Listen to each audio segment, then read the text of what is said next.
श्री रामकृष्ण देव के उपदेश वचनामृत पृष्ठ क्रमांक 360 परिच्छेद 60 दक्षिणेश्वर में भक्तों के साथ भक्ति योग, समाधि तत्व और महाप्रभु की अवस्थाएं, हठ योग और राजयोग। 9 दिसंबर 1883 रविवार अगहन शुक्ला दशमी, दिन के 2 बजे होंगे। श्री रामकृष्ण अपने कमरे के उसी छोटे तख्त पर बैठे हुए भक्तों के साथ भगवत चर्चा कर रहे हैं। अधर, मनोमोहन, ठनठनिया के शिवचंद्र, राखाल, मास्टर, हरीश आदि कितने ही भक्त बैठे हुए हैं। हाजरा भी उस समय वही रहते थे। श्री रामकृष्ण महाप्रभु की अवस्था का वर्णन कर रहे हैं। श्री रामकृष्ण भक्तों के प्रति। चैतन्य देव को 3 अवस्थाएं होती थीं। बाह्य दशा, तब स्थूल और सूक्ष्म में उनका मन रहता था। अर्ध बाह्य दशा, तब कारण शरीर में कारणानंद में चला जाता था। अंतर्दशा, तब महाकारण में मन लीन हो जाता था। वेदांत के पंचकोश के साथ इसका यथार्थ मेल है। स्थूल शरीर अर्थात अन्नमय और प्राणमय कोश, सूक्ष्म शरीर अर्थात मनोमय और विज्ञानमय कोश, कारण शरीर अर्थात आनंदमय कोश। महाकारण पंचकोशों से परे है। महाकारण में जब मन लीन होता था तब वे समाधिमग्न हो जाते थे। इसी का नाम निर्विकल्प अथवा जड़ समाधि है। चैतन्य देव को जब बाह्य दशा होती थी तब वे नाम संकीर्तन करते थे। अर्धबाह्य दशा में भक्तों के साथ नृत्य करते थे। अंतर्दशा में समाधिस्थ हो जाते थे। मास्टर स्वगत। क्या श्री रामकृष्ण इस प्रकार अपनी स्वयं की अवस्थाओं की ओर संकेत कर रहे हैं? चैतन्य देव की भी ऐसी ही अवस्थाएं होती थीं। श्री रामकृष्ण। श्री चैतन्य भक्ति के अवतार थे। वे जीवों को भक्ति की शिक्षा देने के लिए आए थे। उन पर भक्ति हुई तो सब कुछ हो गया, फिर हठ योग की कोई आवश्यकता नहीं। एक भक्त: जी, हठ योग कैसा है? श्री रामकृष्ण। हठ योग में शरीर की ओर मन ज़्यादा देना पड़ता है। अंतर प्रक्षालन के लिए हठ योगी बांस की नली पर गुदा स्थापन करता है। लिंग के द्वारा दूध घी खींचता रहता है। जिह्वा सिद्धि का अभ्यास करता है। आसन साध कर कभी कभी शून्य पर चढ़ जाता है। ये सब कार्य वायु के हैं। तमाशा दिखाते हुए किसी ने तालू के अंदर जीभ घुसेड़ दी थी। बस उसका शरीर स्थिर हो गया। लोगों ने सोचा यह मर गया। कितने ही वर्ष वहाँ कब्र में मिट्टी के नीचे पड़ा रहा। कालांतर में वहाँ कब्र धंस गई। तब एकाएक उसे चेत हुआ। चेतना के होते ही वहाँ चिल्ला उठा, यहाँ देखो कलाबाजी, यहाँ देखो गिरहबाजी। सब हंसते हैं। यह सब सास की करामात है। वेदांतवादी हठ योग नहीं मानते। हठ योग और राजयोग। राजयोग में मन के द्वारा योग होता है। भक्ति के द्वारा, विचार के द्वारा भी योग होता है। यही योग अच्छा है। हठ योग अच्छा नहीं, क्योंकि कली में प्राण अन्न के अधीन है। श्री रामकृष्ण नौबत खाने की बगल वाली राह पर खड़े हुए देख रहे हैं। मणि नौबत खाने के बरामदे में एक ओर बैठे हुए घेरे की आड़ में किसी गहन चिंता में डूबे हुए हैं। क्या वे ईश्वर का चिंतन कर रहे हैं? श्री रामकृष्ण झाऊ तल्ले की ओर गए थे। मुंह धोकर वहीं जाकर खड़े हुए। श्री रामकृष्ण: क्यों जी, यहाँ बैठे हुए हो? तुम्हारा काम जल्दी होगा। कुछ ही दिन करने से कोई कहेगा यह करो। चौंक कर वे श्री रामकृष्ण की ओर ताकते रह गए। अभी तक आसन भी नहीं छोड़ा। श्री रामकृष्ण: तुम्हारा समय हो आया है। जब तक अंडों के फोड़ने का समय नहीं होता तब तक चिड़िया अंडे नहीं फोड़ती। जो मार्ग तुम्हें बतलाया गया है वही तुम्हारे लिए ठीक है। यह कहकर श्री रामकृष्ण ने फिर से मार्ग बतला दिया। श्री रामकृष्ण: यह नहीं कि सभी को तपस्या अधिक करनी पड़े, परंतु मुझे तो बड़ा ही कष्ट उठाना पड़ा था। मिट्टी के टीले पर सिर रखकर पड़ा रहता था।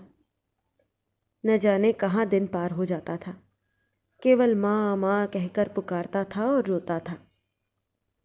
मणि श्री रामकृष्ण के पास लगभग 2 साल से आ रहे हैं। वे अंग्रेजी पढ़े हुए हैं। श्री रामकृष्ण कभी कभी उन्हें इंग्लिश मैन कहकर पुकारते थे। उन्होंने कॉलेज में अध्ययन किया है, विवाह भी किया है। केशव और दूसरे पंडितों के व्याख्यान सुनने और अंग्रेजी दर्शन और विज्ञान पढ़ने में उनका खूब जी लगता है। परंतु जब से वे श्री रामकृष्ण के पास आए, तब से यूरोपीय पंडितों के ग्रंथ और अंग्रेजी अथवा दूसरी भाषाओं के व्याख्यान उन्हें अलोने जान पड़ने लगे। अब दिन रात केवल श्री रामकृष्ण को देखना और उन्हीं की बातें सुनना चाहते हैं। आजकल श्री रामकृष्ण की एक बात वे सदा सोचते रहते हैं। श्री रामकृष्ण ने कहा है, साधना करने से मनुष्य ईश्वर को देख सकता है। उन्होंने यह भी कहा है, ईश्वर दर्शन ही मनुष्य जीवन का उद्देश्य है। श्री रामकृष्ण। कुछ दिन करने से ही कोई कहेगा, यह करो। तुम एकादशी का व्रत करना। तुम लोग अपने आदमी हो, आत्मीय हो, नहीं तो तुम इतना क्यों आओगे? कीर्तन सुनते सुनते राखाल को मैंने देखा था। वह व्रजमंडल के भीतर था। नरेंद्र का स्थान बहुत ऊंचा है। और हीरानंद, उसका कैसा बालकों का सा स्वभाव है। उसका भाव कैसा मधुर है। उसे भी देखने को जी चाहता है। मैंने श्री गौरांग के सांगो पांगो को देखा था, भाव में नहीं, इन्हीं आँखों से। पहले ऐसी अवस्था थी कि सादी दृष्टि से सब दर्शन होते थे, अब तो भाव में होते हैं। सादी दृष्टि से श्री गौरांग के सब सांगो पांगों को देखा था। उसमें शायद तुम्हें भी देखा था और शायद बलराम को भी। किसी को देखकर झट उठकर क्यों खड़ा हो जाता हूँ जानते हो? आत्मियों को दीर्घकाल के बाद देखने से ऐसा ही होता है। माँ से रो रो कर कहता था, माँ, भक्तों के लिए मेरा जी निकल रहा है, उन्हें शीघ्र मेरे पास ला दो। जो कुछ मैं सोचता था वही होता था। पंचवटी में मैंने तुलसी कानन बनाया था जब ध्यान करने के लिए।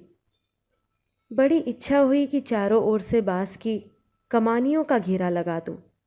इसके बाद ही देखा, ज्वार में बहकर कुछ कमानियों का गट्ठा और कुछ रस्सी ठीक पंचवटी के सामने आकर लग गई है। ठाकुरबाड़ी में एक कहार रहता था। आनंद से नाचते हुए उसने आकर यहाँ खबर सुनाई। जब यह अवस्था हुई तब और पूजा न कर सका। कहा, माँ, मुझे कौन देखेगा? माँ, मुझ में ऐसी शक्ति नहीं है कि अपना भार खुद ले सकूं, और तुम्हारी बात सुनने को जी चाहता है। भक्तों को खिलाने की इच्छा होती है। सामने पड़ जाने पर किसी को कुछ देने की भी इच्छा होती है। माँ, यह सब किस तरह होगा? माँ, तुम एक बड़ा आदमी मेरी सहायता के लिए दो, इसीलिए तो मथुर बाबू ने इतनी सेवा की।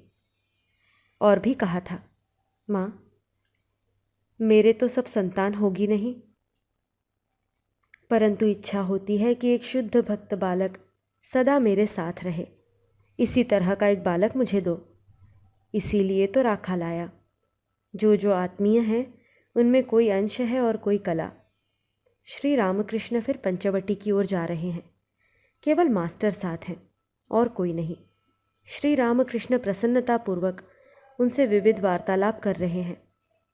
श्री रामकृष्ण मास्टर से, देखो, मैंने एक दिन काली मंदिर से पंचवटी तक एक अद्भुत मूर्ति देखी।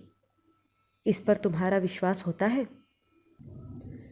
मास्टर आश्चर्य में आकर निर्वाक हो रहे। वे पंचवटी की शाखा से 2-4 पत्ते तोड़कर अपनी जेब में रख रहे हैं।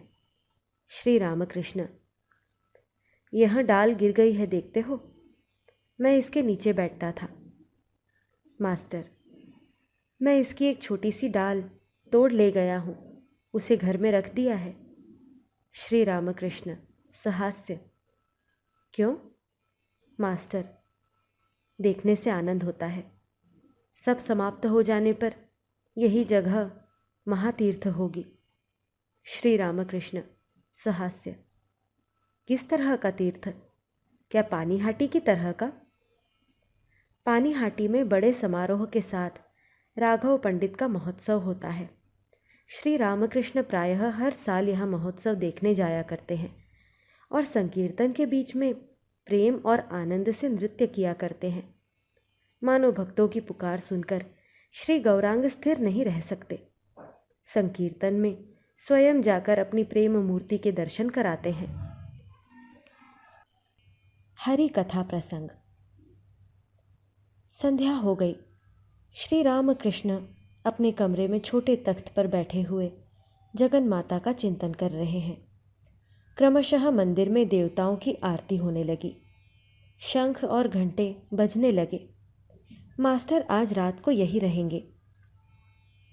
कुछ देर बाद श्री रामकृष्ण ने मास्टर से भक्तमाल पढ़कर सुनाने के लिए कहा। मास्टर पढ़ रहे हैं। जयमल नाम के एक शुद्ध चित्त राजा थे। भगवान श्री कृष्ण पर उनकी अचल प्रीति थी। नवधा भक्ति के यजन में वे इतने दृढ़ निष्ठ थे कि पत्थर पर खींची हुई रेखा की तरह उसका ह्रास न हो पाता था। वे जिस विग्रह का पूजन करते थे उसका नाम श्यामल सुंदर था। श्यामल सुंदर को छोड़ वे और अन्य किसी देवी देवता को मानो जानते ही न थे। उन्हीं पर उनका चित्त लगा रहता था। सदा दृढ़ नियमों से वे 10 दंड दिन चढ़ते तक उस मूर्ति की पूजा किया करते थे। अपने पूजन में वे इतने दृढ़ निश्चय थे कि चाहे राज्य और धन का नाश हो जाए, चाहे वज्रपात हो, तथापि पूजा के समय किसी दूसरी ओर ध्यान न देते थे। इस बात की खबर उनके एक दूसरे प्रतिस्पर्धी राजा के पास पहुंची। उसने सोचा, यह तो शत्रु को पराजित करने का एक उत्तम उपाय हाथ आया। जिस समय राजा जयमल पूजन के लिए बैठे थे, उसी समय उसने उनके राज्य पर आक्रमण कर युद्ध की घोषणा कर दी। राजा की आज्ञा बिना सेना युद्ध नहीं कर सकती। अतः राजा जयमल की सेना उनकी आज्ञा की राह देखती रही। तब तक शत्रुओं ने उनका किला घेर लिया। तथापि इन्होंने उस समय युद्ध की ओर ध्यान ही नहीं दिया। निरुद्वेग होकर पूजन करते रहे। इनकी माता सिर पटकती हुई पास आकर उच्च स्वर से रोदन करने लगी। विलाप करते हुए उसने कहा कि अब जल्दी उठो, नहीं तो सब कुछ चला जाएगा। तुम तो ऐसे हो कि तुम्हारा इधर ध्यान ही नहीं है। शत्रु चढ़ाया, अब किला तोड़ना ही चाहता है। महाराज जयमल ने कहा, माता, तुम क्यों दुख कर रही हो? जिसने यह राजपाट दिया है वह अगर छीन ले तो हमारा इसमें क्या? और अगर वह हमारी रक्षा करे तो वह शक्ति किसमें है जो हमसे ले सके? अतएव हम लोगों का उद्यम तो व्यर्थ ही है। इधर श्यामल सुंदर ने घोड़े पर सवार हो अस्त्र शस्त्र लेकर युद्ध की तैयारी कर दी। अकेले ही भक्त के शत्रुओं का संहार करके घोड़े को अपने मंदिर के पास बांधकर श्यामल सुंदर जहाँ के तहाँ हो रहे। पूजा अर्चना समाप्त होने पर राजा जयमल बाहर आकर देखते हैं कि सामने उनका घोड़ा पसीने से तर हो हांफता खड़ा है। वे पूछने लगे, मेरे घोड़े पर कौन सवार हुआ और इसे यहाँ बांध गया? सभी कहने लगे कि यहाँ तो हम कुछ भी नहीं जानते। राजा के मन में संदेह हुआ और यही सोचते हुए वे सेना सहित युद्ध भूमि की ओर बढ़े। जाकर उन्होंने देखा कि सारी शत्रु सेना रणभूमि में लौट रही है। केवल शत्रु पक्ष का राजा भर बचा है। विस्मित होकर राजा जयमल इसका कारण पूछने लगे। इतने में वह प्रतिस्पर्धी राजा उनके समीप आया और हाथ जोड़कर विनती करने लगा। वह बोला, आपके एक सिपाही ने अकेले ही इतना आश्चर्यजनक युद्ध किया कि उनके सामने कोई टिक न सका। वह अवश्य ही त्रिलोक विजयी है। महाराज, मैं आपका धन या राज्य नहीं चाहता, बल्कि आप चलकर मेरा भी राज्य ले लें, परंतु मुझे आप इतना बताइए कि वह सांवला सिपाही कौन था? केवल एक बार दर्शन देकर उसने मेरा मन हर लिया है। जयमल को समझने में देर न लगी कि यह सब श्यामल सुंदर जी का ही खेल है। यह मर्म जानते ही प्रतिद्वंदी राजा जयमल के चरण पकड़कर स्तव करने लगे और कहने लगे कि जिनके कारण मुझ पर कृष्ण की कृपा हुई, उन आपके चरणों में मैं शरण लेता हूँ। कृपा कीजिए कि वह श्यामल सिपाही मेरा स्वीकार करे। पाठ समाप्त होने के बाद श्री रामकृष्ण मास्टर के साथ बात कर रहे हैं। श्री रामकृष्ण: इन बातों पर तुम्हारा विश्वास होता है? घोड़े पर सवार होकर उन्होंने सेना नाश किया था, इन सब बातों पर? मास्टर: भक्त ने व्याकुल होकर उन्हें पुकारा था, इस पर विश्वास होता है। श्री भगवान को उसने ठीक ठीक सवार करते देखा था या नहीं, यह सब समझ में नहीं आता। वे सवार होकर आ सकते हैं, परंतु उन लोगों ने उन्हें ठीक ठीक देखा था या नहीं, इस पर विश्वास नहीं जमता। श्री रामकृष्ण सहास्य: पुस्तक में भक्तों की अच्छी कथाएं लिखी हैं, परंतु है सब एक ही ढर्रे की। जिनका दूसरा मत है उनकी निंदा लिखी है। दूसरे दिन सुबह को बगीचे में खड़े हुए श्री रामकृष्ण वार्तालाप कर रहे हैं। मणि कहते हैं, तो मैं यहाँ आकर रहूँगा। श्री रामकृष्ण: अच्छा, तुम लोग जो इतना आया करते हो, इसके क्या मायने हैं? साधु को लोग ज़्यादा से ज़्यादा एक बार आकर देख जाते हैं, तुम इतना आते हो, इसका क्या अर्थ है? मणि तो चकित हो गए। श्री रामकृष्ण स्वयं ही इस प्रश्न का उत्तर देने लगे। श्री रामकृष्ण मणि से: अंतरंग न होते तो क्यों आते? अंतरंग अर्थात आत्मीय, अपना आदमी, जैसे पिता, पुत्र, भाई, बहन। सब बातें मैं नहीं कहता, नहीं तो फिर क्यों आओगे? शुकदेव ब्रह्म ज्ञान पाने के लिए जनक के पास गए थे। जनक ने कहा, पहले दक्षिणा दो। शुकदेव ने कहा, जब तक उपदेश नहीं मिल जाता तब तक कैसे दक्षिणा दूं? जनक ने हंसते हुए कहा, तुम्हें ब्रह्म ज्ञान हो जाने पर फिर गुरु और शिष्य का भेद थोड़े ही रह जाएगा, इसीलिए हमने पहले दक्षिणा की बात कही। सेवक की विचार तरंगे। शुक्ल पक्ष है, चांद निकला है। मणि काली मंदिर के उद्यान के रास्ते पर टहल रहे हैं। रास्ते के एक ओर श्री रामकृष्ण का कमरा, नौबत खाना, बकुलतला और पंचवटी है। दूसरी ओर ज्योत्सनापूर्ण भागीरथी बह रही है। मणि मन ही मन कह रहे हैं, क्या सचमुच ही ईश्वर के दर्शन हो सकते हैं? श्री रामकृष्ण तो ऐसा कहते हैं। उन्होंने कहा कि थोड़ी साधना करते ही कोई आकर बता देगा, ऐसा ऐसा करो। अर्थात उन्होंने थोड़ी साधना करने के लिए कहा। अच्छा, मेरा तो विवाह हो चुका है, लड़के बच्चे भी हुए हैं, क्या इतने पर भी ईश्वर को प्राप्त किया जा सकता है? थोड़ा सोचकर, अवश्य ही किया जा सकता है, नहीं तो ये वैसा क्यों कहते? उनकी कृपा होने से क्यों ना होगा? सामने यह जगत दिखाई दे रहा है, ये सूर्य, चंद्र, तारे, जीव, 24 तत्व, ये सब कैसे उत्पन्न हुए? इनका करतार कौन है? मैं उनका कौन हूँ? यह न जानने पर जीवन ही व्यर्थ है। श्री रामकृष्ण पुरुष श्रेष्ठ है। ऐसे महापुरुष मैंने जीवन में आज तक नहीं देखे। इन्होंने अवश्य ही ईश्वर को देखा है, अन्यथा ये माँ माँ कहते हुए दिन रात किसके साथ बातचीत करते रहते हैं? अन्यथा ईश्वर पर इनका इतना प्रेम कैसे हो सकता है? इतना प्रेम कि एकदम बाह्य ज्ञान रहित हो जाते हैं, समाधि मग्न, जड़वत हो जाते हैं। फिर कभी प्रेम में मतवाले होकर हंसते, रोते, नाचते और गाते हैं।